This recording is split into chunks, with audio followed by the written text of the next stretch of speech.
할렐루야. 오늘은 여러분들과 함께 이제 마지막 예수님이 전해졌던 마지막 화에 대해서 말씀 나누기 원합니다. 7화 중에 오늘 마지막 화를 말씀 나눕니다. 예수님께서는 종교 지도자들이 바리새인 모세의 자리에 딱 앉아 있는 모습을 보면서 이들이 화를 당할 것이다 라고 말합니다. 이 화의 결과가 뭐냐? 마지막 이 화에 이런 길을 걸어가는 사람의 결과는 오늘 본문에 보면 33절입니다. 아주 무서운 심판이 기다리고 있는 거죠. 한번 보겠습니다. 시작.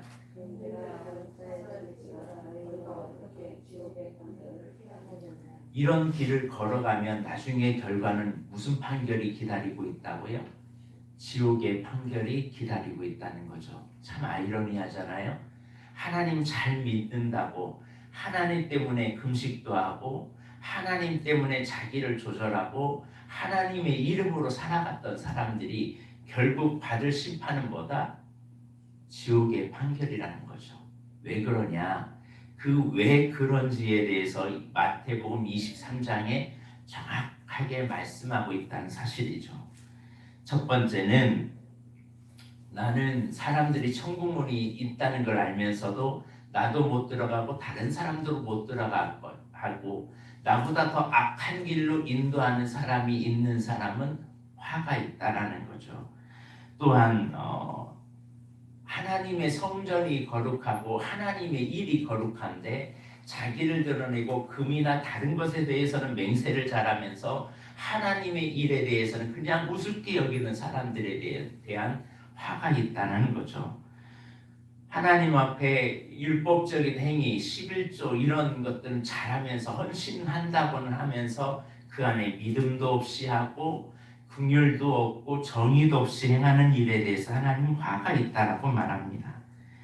자신들은 겉은 내면은 완전히 썩어 문드러져 갖고 온갖 죄악으로 만연되어 있는 자신의 모습을 보면서 사람들 앞에 겉만 번지르하게 보이고 괜찮은 사람처럼 살아가는 사람의 결과가 지옥의 판결이라는 거죠. 사람들이 볼 때 나는 내 안은 깨끗한 것 같고 정말 나는 의로운 사람인 것처럼 살아가지만 그 안에는 시체와 같이 죽어있는 영적 죽음에 대해서 마치 라오디게아처럼 살아있으나 죽어있는 사대교회처럼 살아있으나 죽어있는 또 라오디게아처럼 뜨겁지도 미지근하지도 않고 완전히 냉랭한 미지근한 모습 뜨겁지도 차갑지도 않는 냉랭한 모습. 나는 부자라 나는 부유할 것도 없고 나는 부족할 것이 없다. 그러나 이런 라오디게아에게 주님이 말씀하는 것은 너희의 눈이 지금 멀어는 것을 모르는구나. 너는 지금 가련하고 벌거벗고 수치를 보이고 살아가고 있다라고 말하면서 그들의 속이 얼마나 썩어 문드러져 있는지를 주님은 말씀하고 있습니다. 오늘은 마지막 이 모습이 때로는 우리의 모습일 수도 있어요. 29절을 보면 이 마지막 때의 화가 뭐냐면 이 사람들이 선지자들의 무덤, 과거에 이사야, 예레미야, 스가랴, 바가랴 이런 사람들의 선지자의 무덤을 쫙 만들어 놓고 의인의 비석을 세워놓고 어떻게 이런 사람들이 이렇게 죽일 수 있을까?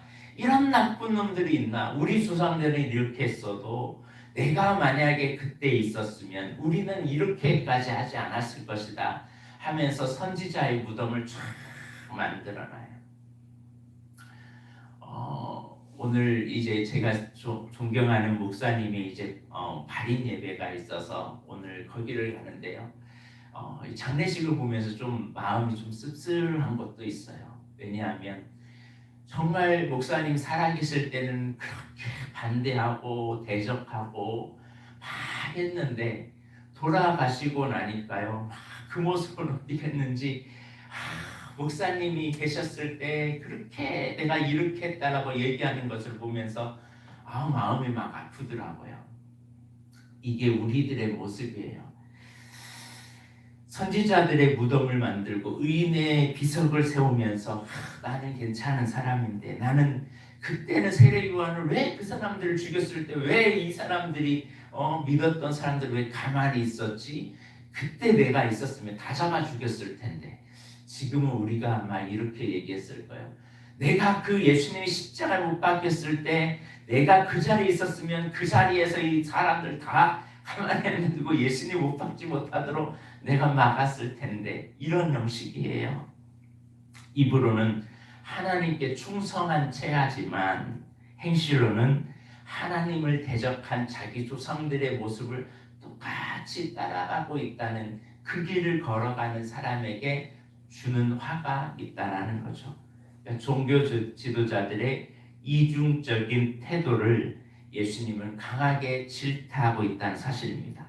나는 옳고 다른 사람은 그르고, 한마디로 내 안에 들보는 보지 못하고 다른 사람의 티만 보면서 지적하고 있는 이런 모습에 하나님은 화가 있다고 말씀합니다. 또 두 번째 또 이런 사람들의 특징이 뭐냐면, 선지자들을 죽였고 하나님의 일을 하는 사람들은 이렇게 핍박을 당했습니다. 34절을 한번 보겠습니다. 시작.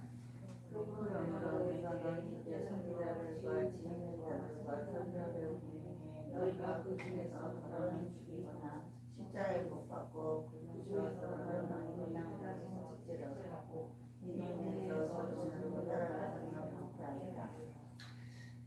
과거에만 그런 것이 아니라 지금 이 시대에도 주의 복음을 위해서 살아가면 오늘 34절과 같은 일이 일어납니다.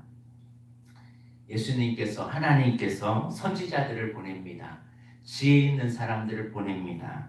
또 성경을 잘 아는 정말 하나님 중심으로 살아가는 서기관들을 보냅니다. 그 길로 가면 안 됩니다. 이런 길은 망하는 길입니다 라고 말하니까 네가 뭔데 하고서 그 사람을 죽이는 많은 유대의 지도자들이 있었다는 사실입니다. 그들이 어떻게 죽였어요? 십자가 못 박히 죽이고, 더러는 돌로 쳐서 죽이고, 돌로는 이 동네 저 동네 따라다니면서 박해하면서 죽였다는 거예요. 그런데 우리가 복음으로 살아가면 반드시 나오는 게 있는데, 여러분, 내가 복음으로 살아가면 핍박을 겸하여 받습니다.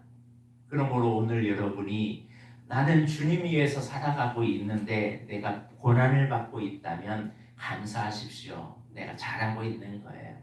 핍박을 받고 있다는 거, 내가 주를 위해 사는데 의를 위하여 핍박을 받는 자는 복이 있는 겁니다. 나를 인하여 누가 여러분을 향하여 예수님으로 인하여 욕을 먹고 예수님으로 인하여 여러분이 힘들어하고 있다면 복 있는 겁니다. 왜? 그때는 과거 2000년 전이나 지금이나 동일하기 때문에 그래요. 그래서 35절에 뭐라고 말하냐면, 의인 아벨의 피로부터, 그러니까 아담 이후에 아담의 자녀 아벨의 피로부터 사가랴의 피까지 땅 위에 흘린 의로운 피가 다 너희에게 돌아가리라.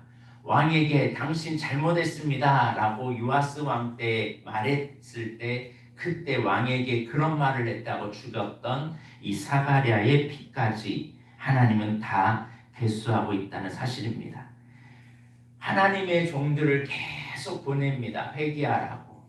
그렇게 살면 안 된다고. 그런데 하나님의 종들을 자꾸 비웃고 오히려 핍박하고 오히려 그 종들을 거부하고, 그런 사람들의 결국은 멸망을 자초하는 행위라는 사실이죠. 그 어리석은 자들을 기다리고 있는 것은 지옥의 판결이라는 겁니다.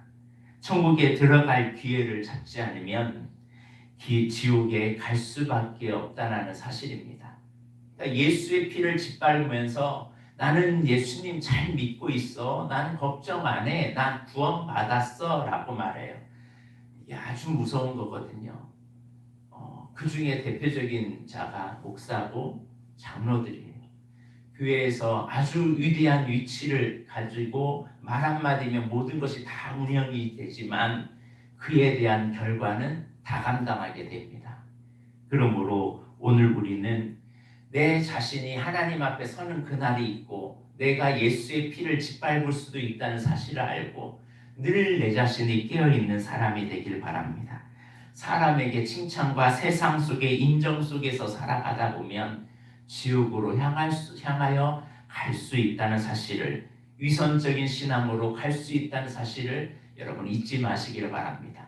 바리새인 서기관들의 결론은 뭐냐? 하나님 보지 않고 사람을 보고 세상을 볼 때 지옥의 판결로 넘어갔다는 사실이죠. 왜 우리가 넘어집니까? 사람을 보니까 넘어져요. 우리는 늘 하나님 앞에 서 있기를 바랍니다. 37절을 보면 주님은 어떻게 하고 계십니까? 자기 백성들을 계속 모으고자 하셨어요.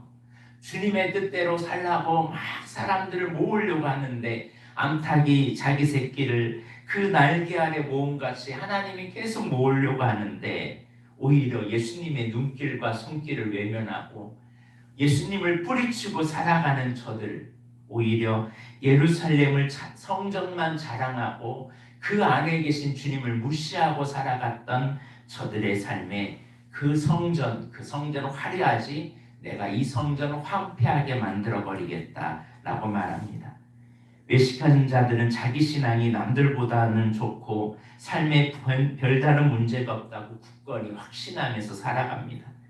그들은 자기중심적인 삶을 내려놓지 않고 주님의 음성을, 자기중심적인 삶을 내려놓으라 하는 주님의 음성을 불쾌하게 여깁니다. 그리고 예수님을 은근슬쩍 외면하면서 노골적으로 무시합니다. 이게 예수님이 보내주셨던 많은 사람들에게 행했던 일입니다. 그러나 예수님은 끊임없이 종들을 보내요. 끊임없이 암탉이 자기 새끼를 품듯이 주님이 계속 품으려고 합니다. 그때 우리는 주님 앞에 돌아서야 할 줄로 믿습니다. 외식하는 신앙, 그것은 내가 무너지는 신앙이고 다른 사람에게 보여주기 위해서 행하는 신앙은 우리를 지옥의 판결로 가게 만드는 신앙임을 잊지 말고 다른 사람에게 보여주기 위한 것이 아닌 하나님 앞에서 진실한 모습으로 살아가는 귀한 믿음의 사람이 되길 주의 이름으로 축복합니다. 기도하겠습니다. 살아계신 하나님, 성경을 가장 많이 알고 종교적인 행위를 많이 하는 이 바리새인들과 서기관들의 잘못을 지적하고 계셨던 예수님, 오늘 그들의 모습이 때로는 나의 모습일 수 있습니다.